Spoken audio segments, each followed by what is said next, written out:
Oh,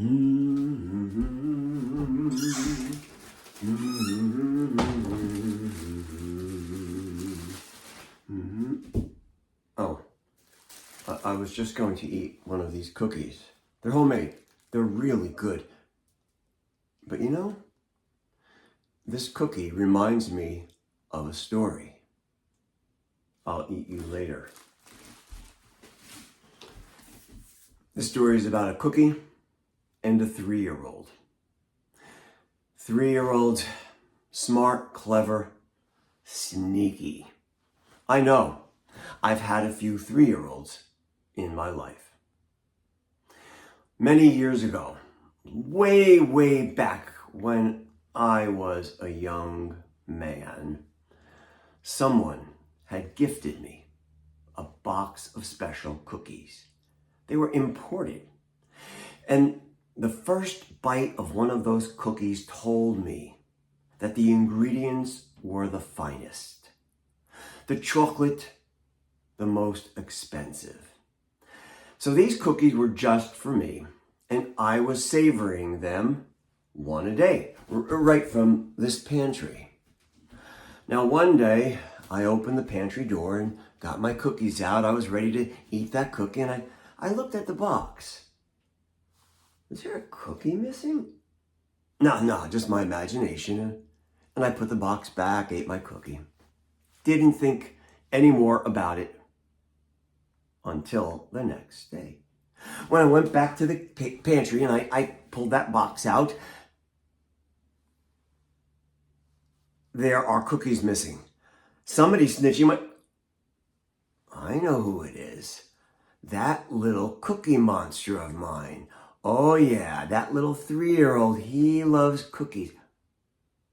I'm gonna set a trap and catch the little rat. So I took one of my cookies, placed it on the center of the kitchen table, pulled up a chair in the adjoining room with my back to the kitchen, picked up a book, and I began to read.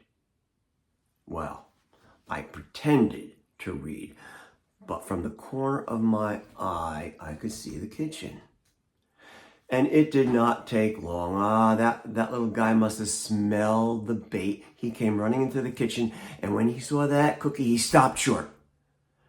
And from the corner of my eye, I could see him looking at that cookie. He took a step closer. Oh, that trap was going to snap right on him. But then he stopped. He looked at the cookie, and then I could see he was looking at me. He looked at the cookie, and then at me, back and forth.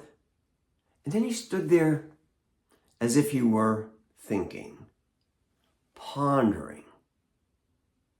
And then he pulled up a chair and sat right at the kitchen table. Daddy! Oh, Kenny, hi. I didn't see you come into the kitchen. I lied. Daddy, what, bud? He pointed to the cookie on the table. What's that? Oh,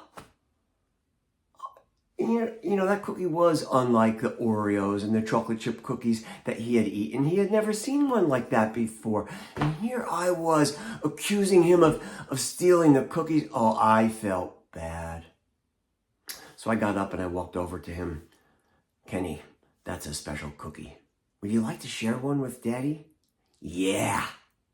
So I split the cookie in half, gave him his piece, and I took the other. And we nibbled on the cookie, and we smiled, and then I gave him a great big hug and kissed him on top of his head.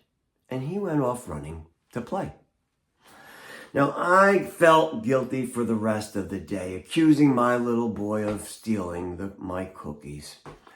I felt bad all day long until the next morning.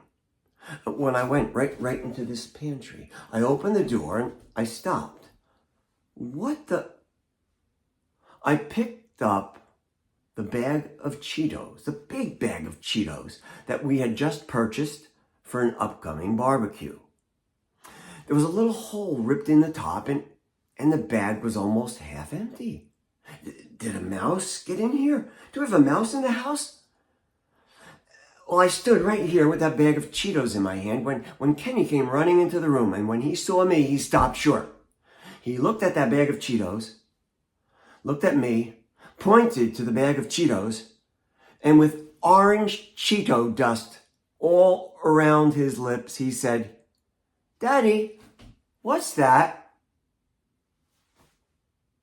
3-year-olds. Smart, clever, sneaky. I know. I've had a few 3-year-olds in my life.